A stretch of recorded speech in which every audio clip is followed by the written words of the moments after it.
une fois de plus, le Geek Life a transformé notre parc des expos en repère de fans de jeux vidéo, super-héros ou costumes improbables. La légende dirait même qu'on y croise autant de Pikachu que d'êtres humains et qu'on peut même boire des Dark Vador au stand de crêpes. C'est qu'une légende en tout cas, c'est parti, immersion dans cet univers où geek rime avec chic. C'est parti. Et maintenant je suis avec Matt, bonjour. Salut Lilian. Ça va? Bah ouais, on passe une très bonne journée, un très bon week-end. C'est un succès là. On est extrêmement content de ce festival, on a mis beaucoup de choses en place, des nouveautés, des trucs complètement improbables. On a mis un village médiéval au milieu d'un festival geek pop culture. Et ça cartonne. Hier c'était la meilleure journée du festival, toutes éditions confondues. Donc on est hyper fiers de ça. Et en fait ce qui est cool c'est de voir que on a proposé des trucs un peu innovants, inédits, et que le public répond présent. Donc cette petite intuition, on avait raison. Vraiment je suis hyper fier et je remercie beaucoup tous les gens qui nous ont fait confiance et qui sont venus aujourd'hui. Là on est à la combienième édition? Là c'est la 6e édition de Geek Life au Mans, mais on s'est déployé dans d'autres villes, puisqu'on a déjà fait 2 éditions à Laval, que cette année on va faire notre première édition à Lorient et qu'on attaque une première édition à Blois aussi. On va avoir 4 Geek Life par an dans 4 villes différentes. Mais de l'organisation du Mans, la même? Toujours la même et toujours né au Mans. Geek Life c'est un festival qui est né à LMTV, il faut le savoir. Jean-Christophe était présentateur à LMTV, j'étais son chroniqueur comics et c'est sur le plateau qu'on s'est dit, puisqu'il n'y a pas de festival pop culture au Mans, vas-y on le fait. Donc c'est un pur produit local, un pur produit sartois et c'est ce qu'on essaye ces valeurs-là qu'on essaie de transmettre. C'est aussi pour ça qu'on bosse beaucoup avec des gens qui sont des gens du coin et qu'on ne fait pas venir des associations de l'extérieur. Les gens que vous voyez à Geek Life, les associations, les animations, c'est principalement des gens de Sarthe et qu'on essaye de mettre en avant aussi parce qu'on a cet outil formidable qui est un festival comme le nôtre. On a combien d'exposants aujourd'hui, enfin sur le week-end? Je ne saurais pas trop te le dire, pas parce que je fais de la langue de bois, mais parce que je m'occupe principalement des animations et Jean-Christophe s'occupe principalement des exposants, donc j'ai vraiment du mal à répondre à cette question. Alors partons sur les animations, qu'est-ce que tu peux me dire de beau là-dessus? Les animations, en fait on est parti, j'avais rencontré une couturière qui fait des tenues médiévales et qui habite au Maillet en fait, qui est au Mans.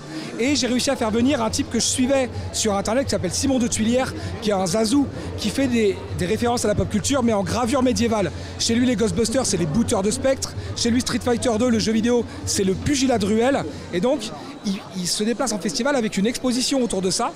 Et je me suis dit, puisqu'on a ces 2 talents autour du monde médiéval, vas-y on fait tout autour du monde médiéval. Et on a fait venir des associations comme la Mairie des 7 Châteaux, comme les Guerriers d'Ibelin, comme Pierre de l'Infini, qui fait de la sculpture de pierre directement sur le festival, et qui eux font revivre l'artisanat médiéval. On fait beaucoup de culture, la pop culture, on fait beaucoup de culture aussi. Et on est dans le vrai, on n'est pas dans l'heroic fantasy, on est dans les vrais talents, les vrais trucs culturels de l'époque quoi. Donc la fierté c'est ça, et c'est de ce truc improbable. Ça n'existe pas d'avoir en plus un village médiéval. On fait du lancer de hache à Geek Life, on peut s'initier. Ça n'existe pas ailleurs et c'est un succès, ça rencontre son public, donc je suis hyper fier de ça aujourd'hui. Et pour revenir encore sur les animations et là sur le show, j'ai vu que là-bas il y avait des parties de Mario Kart qui se faisaient avec de la musique, c'est ça? Ouais, c'est un animateur qui s'appelle Lutti, qu'on peut découvrir sur Twitch, qui est un streamer. En fait le concept c'est, vous venez jouer contre lui à Mario Kart sur scène et on met un beat de rap, on met un rythme de rap et lui il rappe en direct ce qu'il est en train de vous faire pour vous humilier sur scène. En impro comme ça? En impro total, ça dure 2 heures, c'est 12h, 14h chez nous, c'est un succès fou, ça met une ambiance incroyable. Et je t'invite à venir participer. En plus, on peut gagner des rillettes si on arrive à le battre. Ah, ça c'est fort. Ah oui, des rillettes pruniers. Merci beaucoup Matt pour ton temps et tes explications. On se dit sûrement et peut-être à l'année prochaine. Ça me paraît assez certain, ouais. Bon alors à l'année prochaine. Merci beaucoup. Et je suis avec Tom et Johanna, bonjour, de Tom Wood. Bonjour. Donc qu'est-ce que vous faites exactement? On peut appeler ça de la pyrogravure ou je me trompe totalement? Non, oui, tu te trompes complètement. Dites-moi. C'est de la découpe en fait, je découpe pièce par pièce, je recolle après un peu comme un grand puzzle et puis voilà le résultat. À la scie sans tourner, oui. La scie, hein? Sans tourner. Et donc ça ressemble à quoi? On en a une sous la main? Non, j'en ai pas ici, c'est une lame en fait qui fait l'épaisseur d'un fil et je bouge le bois autour de la lame pour découper les pièces les unes après les autres. Ça vous prend combien de temps environ par pièce? Sur des modèles comme ceux-là, j'ai à peu près 10 heures de travail. Ok. Et vous vous inspirez de quoi? De toute la pop culture ou c'est plutôt animé, j'ai l'impression? Alors là, j'ai essentiellement des animés, je fais beaucoup de pop culture de manière générale. Je fais aussi des logos d'entreprise. Je fais un peu de tout. Tout ce qui est dessiné, potentiellement, c'est faisable. Voilà. Donc on vous fait des commandes et il y a aussi des modèles que vous faites de vous-même et ensuite que vous proposez? Exactement.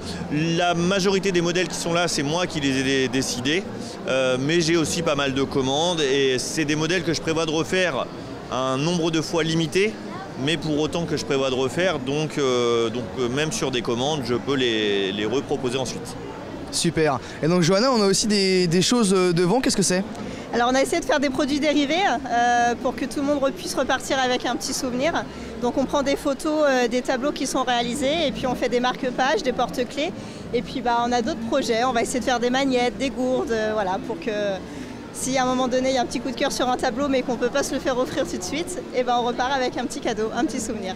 Génial. Et donc là on a aussi des tickets d'or, j'ai l'impression. Voilà. Donc là on est plus sur de l'achat-revente, ce qui nous permet aussi voilà, d'attirer d'autres personnes et puis de faire un peu plus de ventes sur des stands comme aujourd'hui.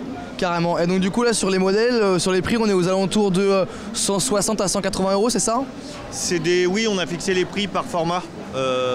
Et donc oui, effectivement, en fonction des modèles, on est entre 150 pour les pour les plus petits, pardon, jusqu'à 180, 190 € sur les plus grands modèles. Et vous avez déjà fait des œuvres un peu plus mastoc? Alors oui, déjà on a celui-là ici. J'ai déjà fait un tableau d'1,50 m par 1,50 m. Après, tout dépend de la demande. Est-ce que ça prend plus de temps du coup quand c'est plus grand? Oui, parce que de manière générale, quand ils sont plus grands, je mets plus de personnages. Donc oui, j'en ai fait un qui m'a pris plus de 30 heures. C'était quoi?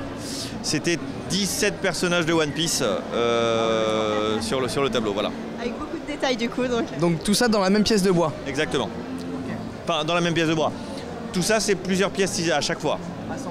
Voilà, exactement. C'est bien ça. Et donc ça vous est venu comment de faire ça? Je suis incapable de répondre à cette question. Ça fait 2 ans qu'on me la pose, je sais pas vraiment, je bricolais, voilà. Et j'y suis venu petit à petit, je suis pas du tout issu du milieu du bois. Je suis banquier et voilà. Le bricolage m'a amené à ça, puis petit à petit, on s'affûte, on fait des choses un peu plus quali et voilà. Bon, en tout cas c'est très joli, merci beaucoup Tom et Johanna de chez Tom Wood. Merci pour votre temps et bonne fin de salon. Merci beaucoup. Bonne journée à vous. Merci, bonne journée. Et j'ai maintenant rejoint Charline, bonjour. Bonjour. Alors vous êtes peintre en décor, c'est ça? C'est ça exactement, peintre en décor. Mais vous faites aussi des maquettes. Et je fais aussi des maquettes, donc l'idée c'était d'adapter, d'habitude je fais plutôt du décor immersif, donc sur du grand. Et là l'idée c'était d'adapter en plus petit, faire venir les décors chez les joueurs. Donc joueurs de jeux de société, là je présente du Warhammer aujourd'hui, mais ça peut être aussi du jeu de rôle. Et en fait j'adapte en fonction de ce dont les gens ont besoin et je peux créer des décors sur mesure, des décors hyper immersifs qu'on pose sur la table de salle à manger, on se lance dans la partie et comme ça permet vraiment de pimenter la partie. Alors comment vous procédez? Est-ce que vous achetez des pièces qui existent déjà et vous faites de l'assemblage plus un peu de la customisation ou vraiment vous faites tout de A à Z? Comment ça se passe? Alors pour ce qui est des figurines, là en l'occurrence ce sont des figurines Warhammer, donc c'est des figurines qui ont été achetées, qui existent et moi j'adapte en fonction de ce que les joueurs ont déjà chez eux. Pour le décor par contre c'est une création vraiment 100% personnelle, donc il y a un petit peu de tout, c'est multitechnique, hein. Moi j'utilise du polystyrène, du plâtre, de la résine, un petit peu d'impression 3D aussi parce que ça permet de faire des choses très très sympas et c'est entièrement personnalisable, donc on peut aussi moduler au fur et à mesure en fonction des parties. L'idée c'est à la fin on range tout et on recommence et on change le plateau de jeu aussi, donc on peut créer des obstacles, des petites cachettes, des recoins, des petits goulots d'étranglement aussi pour pimenter tout ça et rendre la chose vraiment immersive en fait. Et donc du coup vous vous basez sur quoi? Est-ce que c'est les joueurs qui vous fournissent en détail précisément ce qu'ils veulent ou vous avez une grande part d'imagination?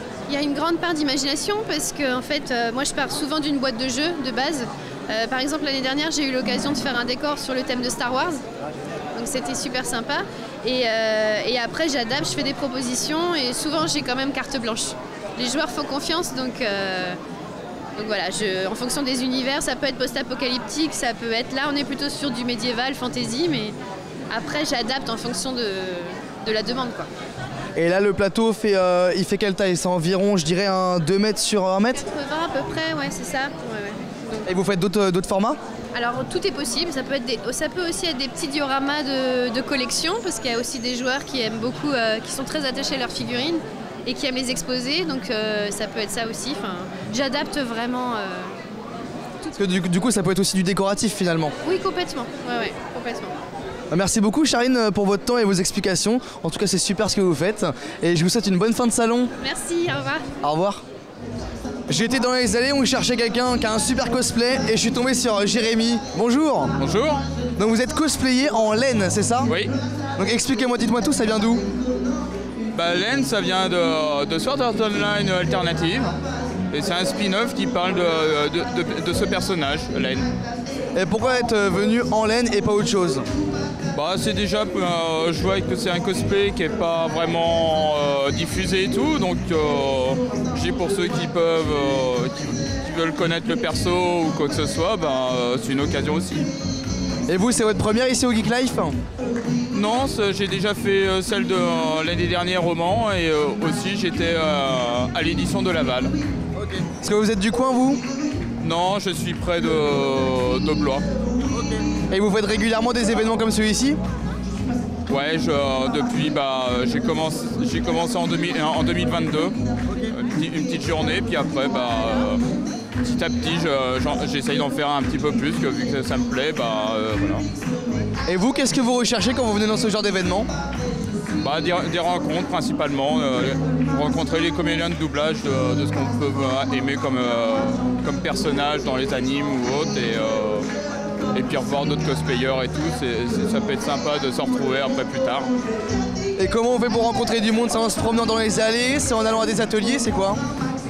Bon, des fois c'est en discutant, en attendant pendant l'entrée et tout. Il y a des fois, après, quand on se connaît et tout, on se retrouve des fois régulièrement. Et puis c'est même les autres des fois qui viennent vers moi et que bon, vu que je suis quand même assez voyant, c'est le cosplay qui fait tout, quoi. Voilà, non, vu qu'il y en a qui en ont plusieurs aussi, donc ils changent régulièrement. Moi j'en ai encore, celui-là ça doit être mon 3e, mais bon, ça viendra plus tard. Et donc vous faites comment? Vous achetez ça sur internet, j'imagine, puis vous pimpez votre costume? Pour l'instant, vu que je suis pas vraiment doué en couture, oui, je les achète. Mais après, j'essaye de faire au moins des petites choses moi-même. Comme là, c'est le P90, ça a été fait par mes soins. Donc, bon, c'est pas encore tip top, mais bon. C'est très joli. Merci beaucoup Jérémy pour votre temps et bonne fin de salon. Bonne journée, au revoir. Allez, fini la folie du Geek Life, retrouvons un peu de calme et de sérénité. On part pour un festival sur la nature à Mons-et-en-Belin.